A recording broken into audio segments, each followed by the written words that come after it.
We'll begin today's briefing with remarks from Dr. Ryan Westergaard. Good afternoon, and thank you for joining us. As we begin, I'd like to share some updated data to help paint a picture of the realities we're facing here in Wisconsin. As of yesterday, 13 counties have moved into the critically high case activity level for a total of 21.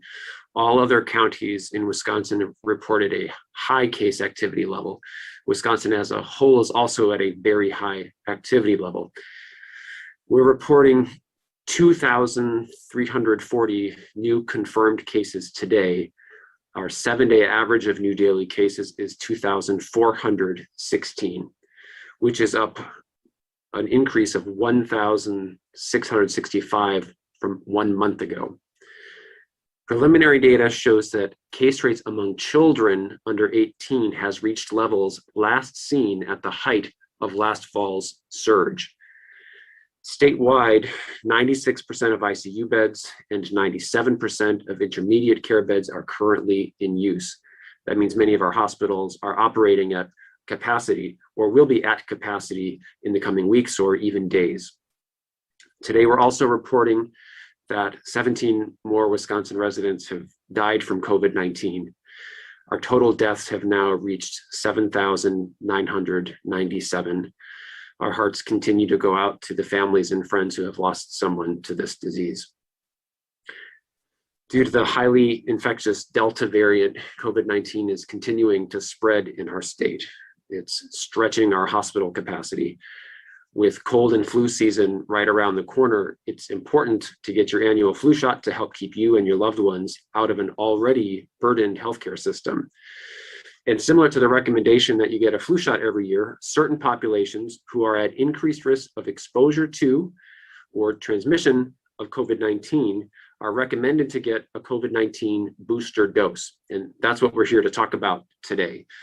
Evidence suggests that immunity is waning over time for some people who were initially well protected by the vaccine.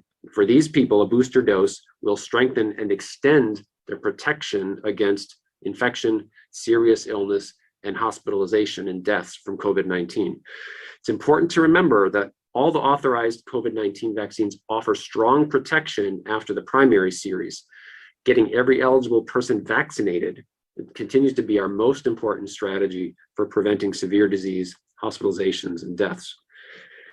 With a high level of disease transmission in Wisconsin, we continue to urge everyone who is not already vaccinated to get the COVID-19 vaccine, and for all people to add additional layers of protection, including wearing masks indoors, staying home when you're sick, and avoiding large indoor gatherings. Each of us can take action within our own communities to help slow the spread of COVID-19. Thank you. Thank you. And we're now ready to take your questions. A reminder to maintain audio quality. Please remain muted until it is time to ask your question. If you're able to do so, please use *6 to mute and unmute your phone. In the interest of time and to ensure that everyone is able to ask a question, we ask that you limit yourself to just one question per reporter. And we'll begin this afternoon with Denise Lockwood from Racine County Eye. Denise? Thanks for taking my call. So my question is around the cost of vaccination versus not being vaccinated with regards to hospitalizations and that impact on programs like Badger Care and some of those programs. Can you kind of frame that out for me a little bit better? Your audio quality is a little poor. Let me see if I understood the question. Is it about the costs to the state or to the cost to the healthcare system that are incurred by by people not being vaccinated? Correct. Okay. So that's a large topic that requires a good health economic analysis, and we don't have data to share with that for this briefing right now, but it's something that we can look into. I'm sorry, I don't have numbers about estimates of cost savings or extra costs, but generally speaking, the costs to healthcare systems and therefore in other health insurers has been tremendous due to the increased severe illness, ICU cares in particular related to COVID-19. So every severe illness caused by COVID-19 is an expensive condition to treat, and that's going to add costs, but we don't have a careful analysis that I think will answer your question directly. Thank you. Now to Scott Bauer from the Associated Press. Scott? Hi, thanks again for doing this call. Doctor, could you address, I've heard some reports of healthcare providers suggesting that their patients who had the J&J vaccine go ahead and get a booster from Moderna, from Pfizer, even though that's not what the CDC is recommending. Does DHS have guidance for healthcare providers and for patients who have gotten the Moderna or the J&J vaccine when it comes to boosters? Yes, thank you. We do have guidance about that, and it is to not give boosters to anyone outside of the population for whom they are currently recommended, which includes people who received Pfizer as the primary series. And we can talk more about those specific categories. There were 4 categories if needed, but the practice of providing booster doses to people outside of the groups who received Pfizer is not appropriate and not recommended. Thank you. Now to David Wahlberg from the Wisconsin State Journal. David? Yeah, thank you. So there's been a lot of debate about sort of focusing on vaccinating those who haven't had their first shots here and around the world versus providing boosters. What impact do you think the boosters will make on the pandemic, including the Delta variant wave here in Wisconsin and elsewhere? Sure. I would first underscore the first part of your question, which is that getting the initial series, if people have not gotten the initial vaccine series from any of the authorized COVID-19 vaccines, is probably our strongest recommendation to the public. Getting everyone vaccinated with an initial series will have the biggest impact in terms of turning the tide against the Delta surge of COVID-19.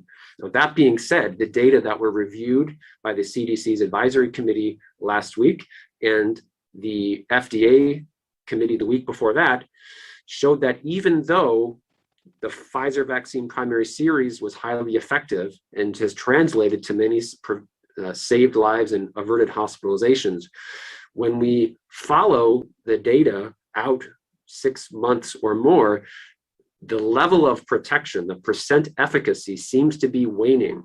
So that could have important consequences for highly vulnerable patients, such as the elderly and people with weak immune systems or other chronic conditions. So the evidence clearly favors that the potential benefits of doing booster doses at this time outweighs the risks for those, and therefore we can save additional lives and potentially prevent additional hospitalizations by strengthening the immune response in those populations where there's been some evidence that the level of protection has waned. So both are true. Primary series is still extremely important and probably the most important thing. But if we want to do ensure maximum protection, now appears to be the time where we can start and should start giving booster doses to people who have been vaccinated 6 or more months ago, if they have some of the high-risk conditions that are described in the recommendations. Thank you. Now to Alex Moe from WisBusiness.com. Alex? Hi, thanks for taking my question. So are all providers in the state that were already offering Pfizer vaccinations able to give booster shots to those who are eligible, or is availability for the boosters more limited? So that Dr. Stephanie Schauer, who leads our immunization program, is on with us today, and she's probably in a good position to answer that question. So I'll defer to Stephanie. Yeah, so the network of providers that we have, which is over 2,400 providers, can go ahead and provide all of the authorized vaccines. And that is for both the primary series as well as the boosters.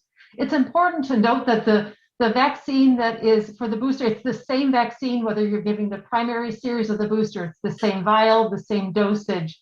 It's just the recipient sort of determines which one that ends up being in terms of being counted. So yes, and I think that's an important point, is that we do have a wide network of vaccinators available to give both the primary series and the boosters. It is important for folks who are looking for the boosters to check and make sure they have the Pfizer product. As Dr. Westergaard mentioned, the recommendation is only for Pfizer recipients at this time to receive a third dose of Pfizer or 6 months after that the completion of the series. And so they can do that by either calling or going on to vaccines.gov and making an appointment or just checking to see. Thank you. Now to Jonathan Neiser from NBC 26 in Green Bay. Jonathan? Yes, thank you for taking the question. Dr. Westergaard, you were just talking a little bit about the data that's showing of the vaccine's effectiveness in some cases beginning to wane in some of these individuals who probably were earlier because they were eligible earlier to receive the vaccine than the general population. How soon do you anticipate that the general population is going to start to have the effectiveness wane and likely become eligible as well? So that is a good question. I mean, and all we know is that the data that we have so far shows that it's at 6 months, the level of protection remains high enough that we are not recommending boosters. So really, we can't answer that question until we observe what happens in large numbers of people without weak immune systems or chronic medical conditions, to see if the risk of particularly severe disease is increasing among vaccinated people over time. If we see that the level of protection wanes, then then the recommendations are likely to follow. But the data that we have right now really justifies only booster doses for that higher risk category. So time will tell. It may be 12 months. It may be longer. We will learn when we get the data. Thank you. Now to Kent Wayne Scott from WISN TV in Milwaukee. Kent?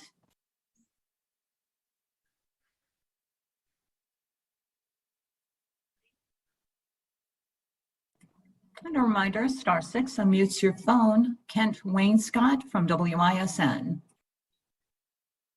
Hi, this is Terry Sater, Kent's colleague, answering because Kent is not on the call. Couple of questions.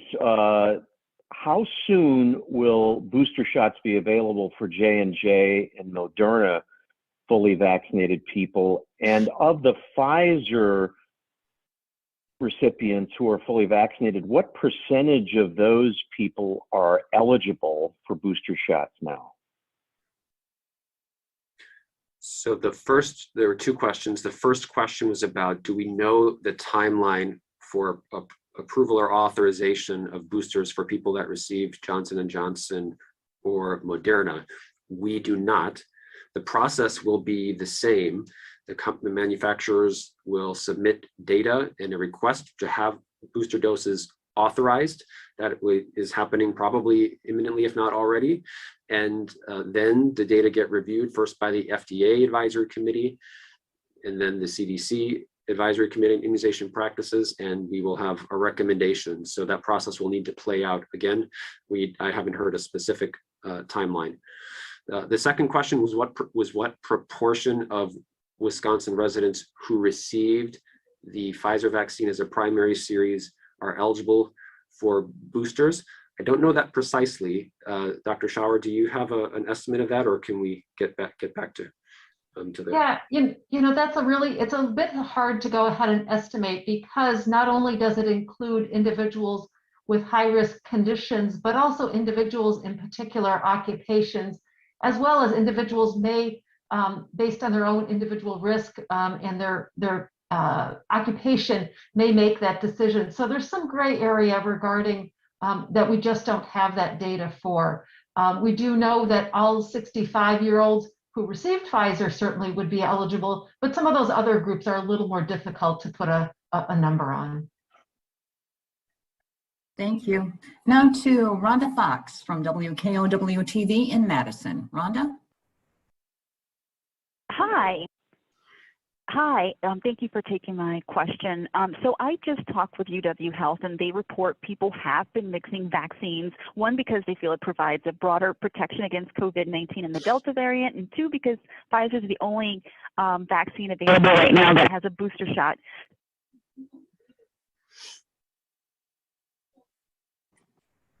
Are you still with us, Rhonda? Well, she got cut off, so hopefully she'll call back in again, but we'll continue on with Sean Kirkby from Wisconsin Health News. Sean?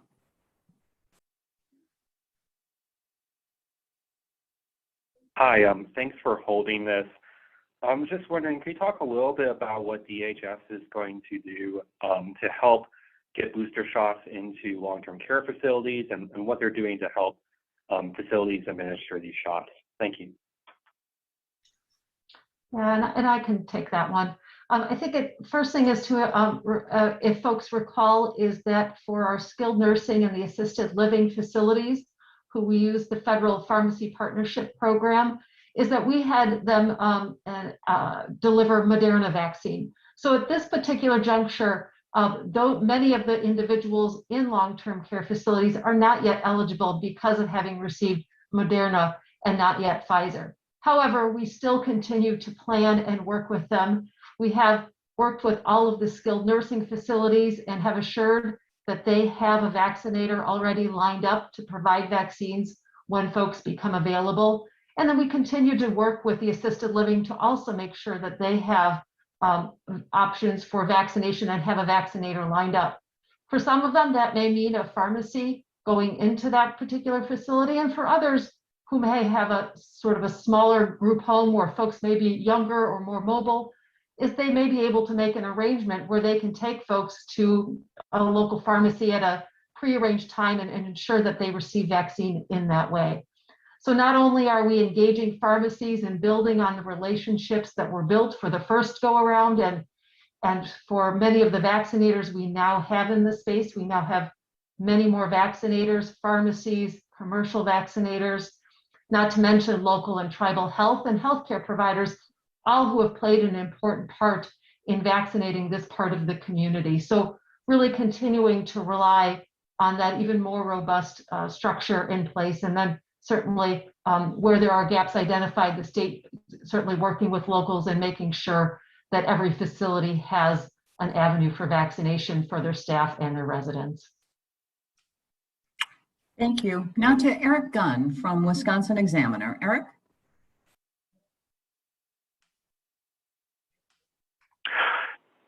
Hi, thank you for taking this. I'm wondering about what the data has shown about people who have had breakthrough cases and whether they are predominantly people who fall into one of the risk factors or other criteria that in fact make people eligible for boosters, and whether there's a link there in a sense in terms of the booster recommendation. Thank you. Yeah, thank you. That's an excellent question. So what we've been able to report and have been analyzing so far are overall numbers of individuals who have tested positive, been hospitalized, and or had a COVID-19 related death in the populations related who have been fully vaccinated and not fully vaccinated. And our summary of those data are available on our website on a tab called Illness After Vaccination. There is an age breakdown to those data on our page, and it is true that older individuals are more likely to have breakthrough infections, similar to how they're more likely to have primary infections. We don't yet have good data about the proportion of breakthrough infections related to things like occupation or coexisting medical conditions, although it's an important thing to look into. But for details, I would recommend you look at our data page on the vaccine after, or illness after vaccination page, because it's summarized nicely there. Thank you. Now to Megan Kernan from WBAY-TV in Green Bay. Megan?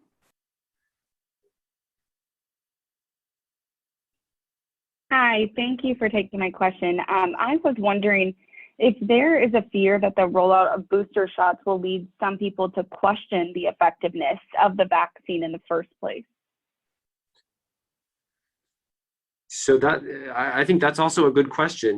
I mean, I think our job here, and we consider you in the media partners for this job, is to actually communicate clearly to the general population what the data show, which is that both are true. The primary series of the vaccines are remarkably effective at reducing illness, particularly severe illness and hospitalization and death from COVID-19. That was and is true and supported by really strong data. It's also true that when we've observed people who are more than 6 months out, that level of protection, while still protecting, might be going down. So if we want to be in a posture where we're doing everything that science tells us we can do to prevent COVID-19 deaths, boosters are appropriate. But that in no way takes away from, it makes that no less true that the primary vaccine series are also remarkably effective. So I would look at it more as, well, booster actually is a good way to look at this. We are prolonging or extending the potency or the high level effectiveness of the vaccines, which are effective to begin with, but might decrease over time. It's a little bit complicated, but the data tell a pretty clear story. And we appreciate all of your service in helping us communicate that to the public, because as we all know, there's plenty of misinformation around. So being able to tell that story with clarity is really valuable, and we appreciate all you do for that. Thank you. Now to Rose Schmidt from CBS 58 in Milwaukee. Rose? Hi, thanks for taking my question. I was wondering if vaccinators are required to report the number of booster doses that they're giving out to DHS. So essentially, if you guys are tracking that information about boosters, and if you plan on reporting that on your DHS summary data page. Thanks. Yeah, so, as with all COVID-19 doses, the registered providers are required to go ahead and report that information to the Wisconsin Immunization Registry, regardless of whether it's the primary series or the additional dose for immunocompromised individuals or now the boosters. So all that information continues to come into the Wisconsin Immunization Registry, and it is our plan to go ahead and provide that information, in the near future on our website for folks. Thank you. Now to Tony Atkins from WTMJ, TMJ4 in Milwaukee. Tony?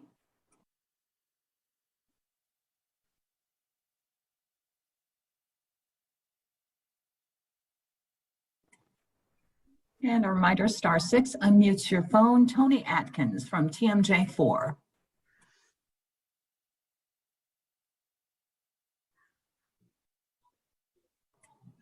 And we'll move on then to Michelle Melby from Fox 11 in Green Bay. Michelle?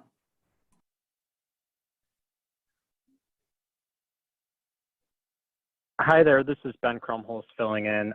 Thanks for taking the time. Supposedly, some providers were providing booster shots before the official approval. Are you tracking that? Will they be receiving some sort of violation? And will providers be receiving some sort of violation for mixing doses, giving the Pfizer booster to people who received Moderna or J&J? Thank you.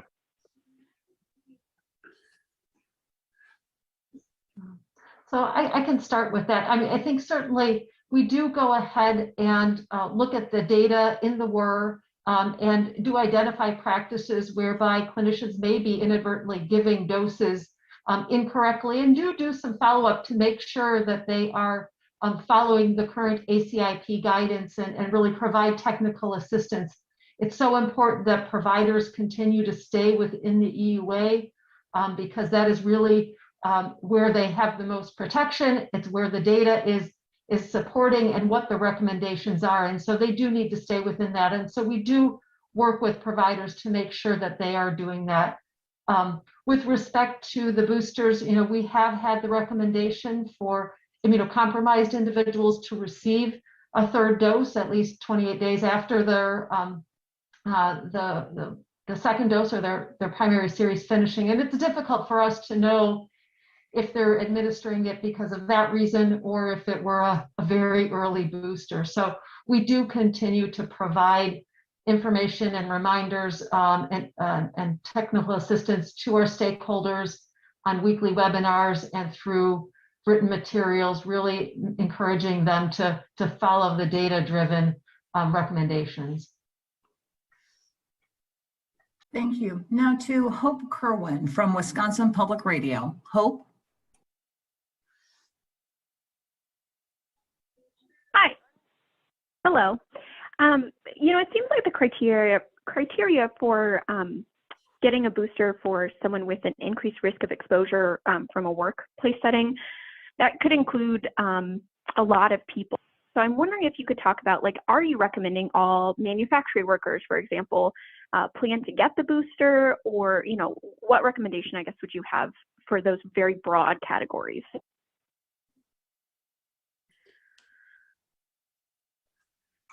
Well, Stephanie may have the list of specific conditions handy. They are not infinite, and they are also potentially not carved in stone. As we get more data, the list of occupations and roles for which boosters are recommended might change. But in general, and this is actually a nuance in the booster dose recommendation, is that while the two categories of individuals over 65 and those who are older and have a chronic medical condition, the recommendation is that they should get boosters. People who are at higher risk by virtue of occupation may get boosters. So the language is different. And what that means, or what's behind that, is that the data are not as strong that they provide benefit as they are for the older population. So the language of the recommendation says that individuals should consider their individual level risks and benefits, and if they determine that a booster dose is right for them, they may get it. But it is not a blanket should get a booster dose in the same way that it is for people who are 65 and older. So why might some people consider that if they are in one of those occupations? Well, it's because it's essentially their personal risk of severe disease, their likelihood of being in contact with someone who might be infectious, and perhaps their ability to use all the other layers of protection, such as masks and social distancing. So in those categories that are defined by occupation, it really is an individual decision. People are encouraged but not required to talk with their medical provider so they can weigh risks and potential benefits if they're in that group. And that's what we encourage people to do, is be informed about the science, talk to your provider, and determine whether a booster shot is right for you. But people who are older and people who are greater than 50 with medical conditions, the data are pretty clear. And the ACIP committee felt comfortable saying that all people in those categories should get a booster, and the evidence that that would be beneficial is clear enough to make a stronger recommendation. Thank you. Now let's see if Rhonda Fox from WKOW-TV has rejoined us. Rhonda? Yes, I am. Can you hear me? Yes, we can. Please Hello? go ahead. Perfect. In Wisconsin, are you seeing people mix vaccines? If so, how prevalent is this, and are there dangers in mixing vaccines? Well, Dr. Schauer just addressed this question partially. When providers administer vaccines, they are required to report that data into the Wisconsin Immunization Registry. So we do see, assuming that they enter those data, that there are some mixed doses. In general, it is not recommended or not allowed to mix vaccine doses, with one exception, and that is the recommendation for additional doses of mRNA vaccine, the Pfizer or Moderna, for people who have weak immune systems. This was a recommendation that preceded the more recent booster dose recommendation for a larger population by several weeks.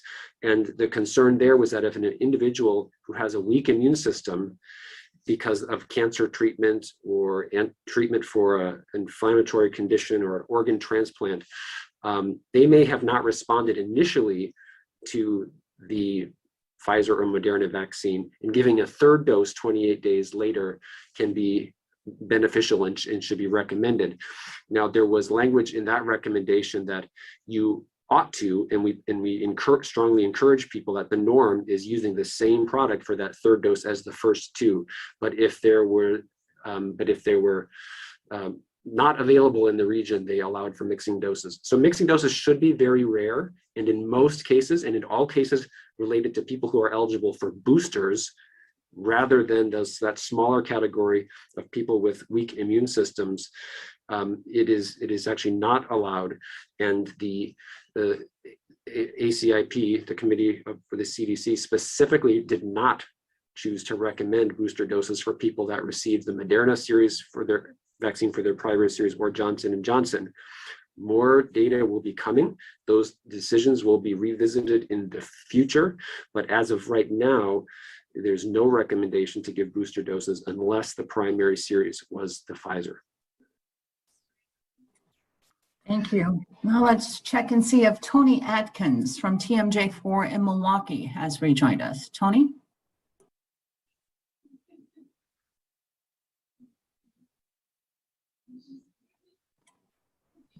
And a reminder, *6 unmutes your phone. Tony Atkins from WTMJ. All right, then. Well, we do have a few minutes left, so we can go back around for any follow-up questions. We'll go down the list and until we have time. And we'll begin with Denise Lockwood from Racine County I. Denise, do you have a follow-up?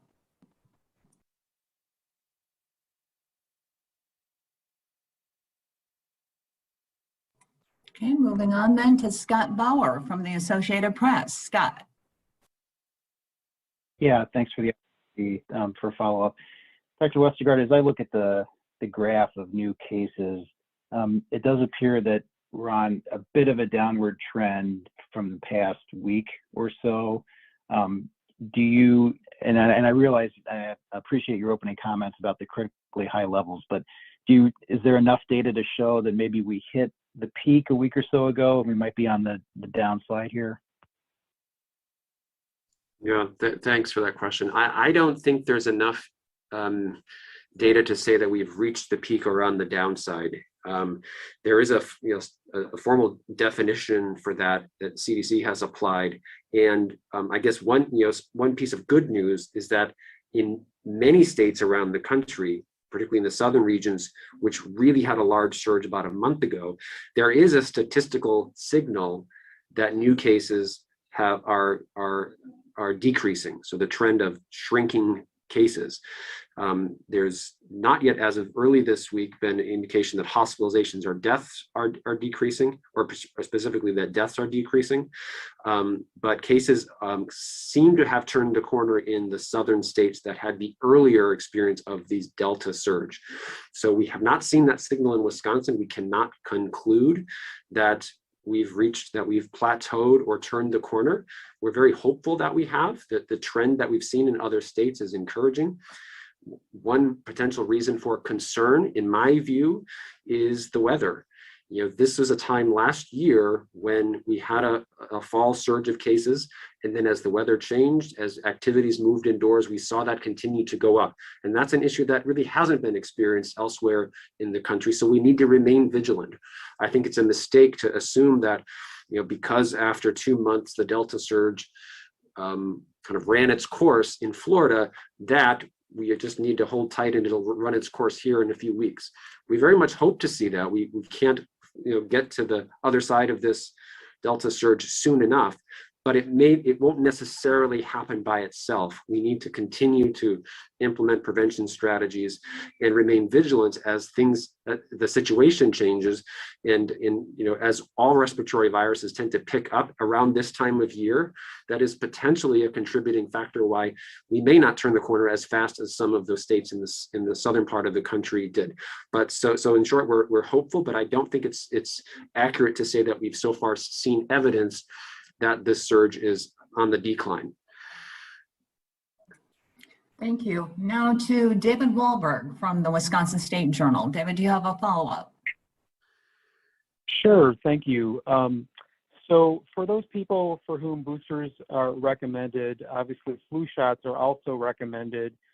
What do you say to people who may have concerns about getting both around the same time or at the same time? I'm sorry, getting a booster dose at the same time as a flu shot. As a flu shot, yes, that's a good idea. For all vaccines, we recommend co-administration, and this is based on a lot of experience that multiple vaccines can be given, concurrently, and they remain effective. And I think the very important principle that we should not miss any opportunity to vaccinate a person who is eligible for influenza and for COVID-19. So I think co-administration is an efficient way to make sure that we're protecting people against the Delta variant, which is widespread transmission in the country and in the state, and influenza, which is not currently spreading at high levels, but traditionally does every year during the winter. And getting people protected from influenza by getting a vaccine at the same time as their booster is a certainly appropriate strategy. It's not required that they get administered at the same time. We just want people to get both doses if they're eligible. And to remind you, every Wisconsin resident aged 6 months and older is eligible and recommended to get an influenza vaccine. And we don't know what to expect, frankly, with influenza this season. There was very little flu 1 year ago. We don't have any reason to know which way this is going to go this year. It could be a very bad flu season, and having as many people vaccinated from influenza could certainly be an important strategy to protect our hospital capacity and to save lives. So whether you get them at the same time or a different time, the recommendation is to get both. Thank you. Now to Alex Smo from wisbusiness.com. Alex, do you have a follow-up?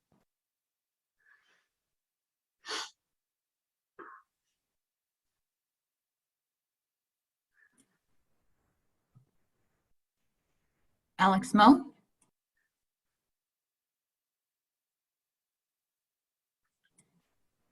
Okay, we'll move on then to Jonathan Nizer from NBC 26. Thanks for the opportunity for a follow-up. Back to Dr. Westergaard. I know someone asked a question earlier, somehow tied to breakthrough cases, and I've been kind of looking around trying to research a little bit on that myself. Can you just share any key points or takeaways when you look at the data on the impact that breakthrough cases has on the overall picture of what we're seeing with Delta at this point? I think the additional context that might be helpful is that breakthrough infections happen in significant numbers. Breakthrough related cases that result in hospitalization are relatively more rare, and deaths due to breakthrough infection is much less likely than deaths due to an infection in a previously unvaccinated person. While those things have translated to, what we see is that the large majority, I don't have a specific proportion, but other states have tracked this on their website, and it's been sometimes 90+%. A large proportion, the large majority of people who are hospitalized with COVID-19 in Wisconsin and the country right now are not vaccinated. So we track and we care very much about how often breakthrough infections happen, because that is a source of insight for some of these decisions that we need to make about booster doses. So it's very important to track them closely. But the contribution to our death counts and our hospital system capacity being strained is overwhelmingly driven by people who have not yet received any dose of vaccine. And that was a point that we led with, that priority number one, strongest recommendation coming from us today is that if someone has not yet been vaccinated for COVID-19 at all, getting vaccinated is extremely important, extremely beneficial. And if people have questions or concerns about that, find a trusted source, talk to their provider to listen to their concerns, to potentially correct misinformation and help people make a wise decision with respect to their health. Because we are very confident that when we listen to people who have concerns or hesitancy about the vaccine, we communicate what the science tells us, that the safe decision for one's health strongly favors the decision to go out and get vaccinated. So we want to continue those conversations, continue to encourage, but also continue to support people who have not yet made up their mind, and respect that they've not yet made up their mind, and help support people and encourage them to get vaccinated for COVID-19. It's really our number one priority right now to reduce additional hospitalizations and deaths from the pandemic. Thank you. Now to Terry Sater from WISN in Milwaukee. Terry, do you have a follow-up? I do. Thank you for the opportunity. Dr. Westergaard, are you frustrated that while you're encouraging people to get booster shots, there are approaching nearly 3 million people who received Moderna or Johnson & Johnson who don't even have that option right now if they're eligible under those health conditions?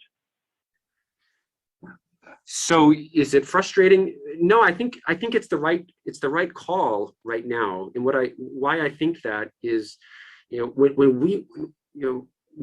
we make recommendations that really are intended to be listened to by millions of people, right? This is not someone coming to me in the office and talking about the risks and benefits and how it affects their lives, and we can sort of engage in shared decision making. This is, public health and medical authorities making a recommendation, a one-way recommendation that reaches millions and millions of people. If we're going to do that, and preserve the trust that people have in that process, we need to stick very, very closely with what the science says, definitively or very clearly. And right now the science is pretty clear. It's been vetted, it's been reviewed by some of our best experts in an open forum, have determined that the science supports boosters for people who received Pfizer. That process has not yet happened. That data have not been reviewed carefully in a public forum that would lead to a similar recommendation for Moderna and Johnson & Johnson. And it is what it is. The process that we have is so important that I think we should encourage people to be patient, to do the other things beyond vaccination to keep ourselves safe, the multiple layers of protection, and watch closely as the data come in, and hopefully recommendations for booster shots will follow. But we don't want to get ahead of the science, because that really important trust in having a process that's really tightly, firmly grounded in what we know with certainty from good science is so important on which to make these decisions, that it's really dangerous to get out ahead of it. And I think that's why it's the right call right now to limit booster doses to people who received Pfizer, people who received Moderna or Johnson & Johnson. Those data, trust us, are being collected and analyzed and will be reviewed in a similar fashion someday. They just haven't yet so far. So it's one of those situations where we just need to ask for patience and understanding so we can give the best advice that we possibly can. Thank you. Now to Sean Kirkby from Wisconsin Health News. Do you have a follow-up, Sean? Hi, thanks for the opportunity for a follow-up. I was just wondering, for the state's testing capacity, as we see more and more businesses come online with requirements that people either get vaccinated or have to show negative COVID tests, are you concerned about the possible overwhelming of the capacity in the state, or do you think we're in a good spot with testing capacity? Thank you. I think there's been a lot of work and a lot of resources through, for over a year and a half to get testing capacity where it is right now. So we feel good and proud that a lot of people have worked hard to scale up testing. Is it perfect? No. We'd still like tests to be easier. We'd like tests to be available with a shorter turnaround time. Those are really always going to be areas where things could be better. But in general, people who need a test and want a test can get one right now. We have a lot of different options. We have our testing task force has generated informational resources that are on our website. So we have good resources to connect people to tests if they're not finding it easy, and we encourage people to take advantage of those. So testing remains very important. We have good test capacity, but it's not to say that people might need a little extra help finding a test and that it can't be better. But right now, tests are not in short supply per se. Thank you. Now, Eric Gunn from Wisconsin Examiner. Eric, do you have a follow-up? Yes, thank you. Thank you. Dr. Westergaard, I want to go back to the flu. Why wasn't the flu so bad last year? Was it because people were masking a lot? Was it because even though there wasn't a safer at home order, people were still refraining from gathering last fall? But then the COVID surge would maybe, I'm not sure about that. Does anybody, have the public health folks sort of teased out why the flu season was as mild last year as it was? Thanks.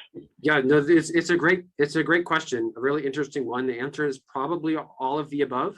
I don't know that we have a definitive answer. Year to year, the severity of the influenza season changes in ways that we don't always understand. But I think a key lesson from 2020 to 2021 respiratory virus season is that prevention strategies like wearing masks and watching social distancing and avoiding crowds, all those things that we recommended to prevent COVID, but didn't do well enough, frankly, to really stop COVID, those were sufficient to stop transmission of influenza.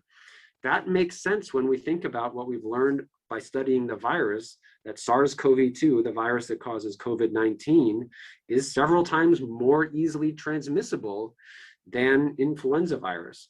So that's probably the reason. We can get a B- on our efforts to prevent COVID-19, and that's enough to ace the test of preventing influenza. The concern now, though, for the coming respiratory virus season is I'm not sure we're still getting a B- in doing the prevention strategies like wearing masks and watching distancing. I think generally speaking, masks are being worn less often around the state, and people are engaging in close gatherings the way that they did before the pandemic. And so that's one of the reasons that we're certainly not counting on there being a mild flu season this year. So that's sort of how we're thinking about it. Time will tell. We never know how bad the flu season is going to be until it's over. But it's a reason for everyone to be prepared, and getting the influenza vaccine, getting everyone's flu shot, early this year, anytime starting now, if you haven't gotten it already, is going to be really important. Thank you. Our next follow-up belongs to WBAY in Green Bay. WBAY.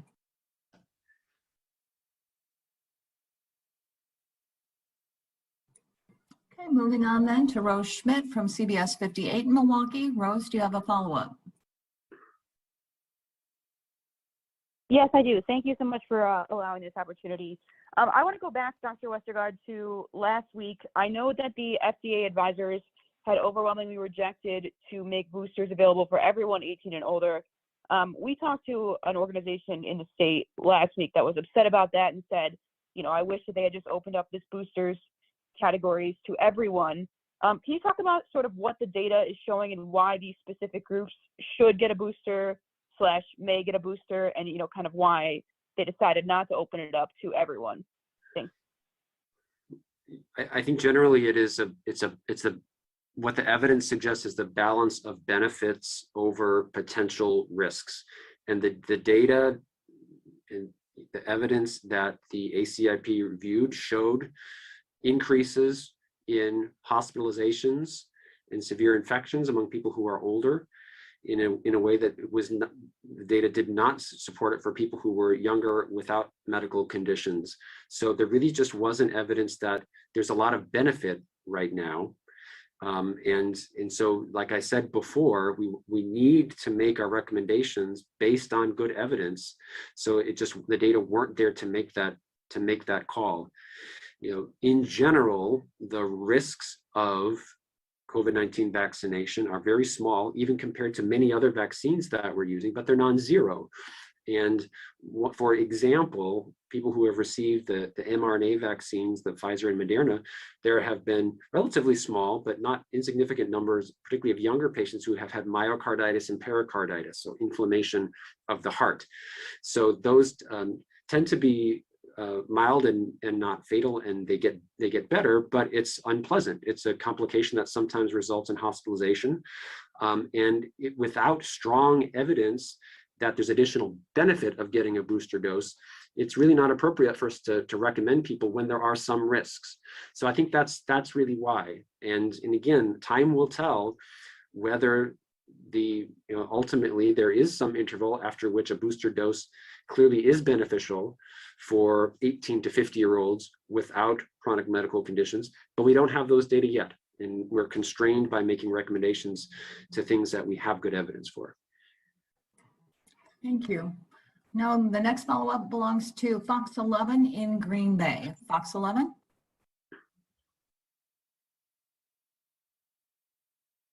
Hi. Yeah, thank you for the opportunity for the follow-up. You said that there are risks present for the people that weren't recommended to receive the booster shots. What are those risks? So as I just mentioned, one example that was more common in younger vaccine recipients, particularly male younger vaccine recipients, was myocarditis and pericarditis. That was really the main side effect or risk that caused people to require medical attention in significant numbers. But some symptoms, some side effects, the fever chills, the feeling lousy for a few days after you get your vaccine are pretty common. And so those, there are very few life-threatening. There's only been, I think, still single digits of side effects, more caused by the AstraZeneca and the Johnson & Johnson related to severe blood clots. So risks are not zero, but they are small. Thank you. And we're running out of time, so our last follow-up question belongs to Hope Kerwin from Wisconsin Public Radio. Hope.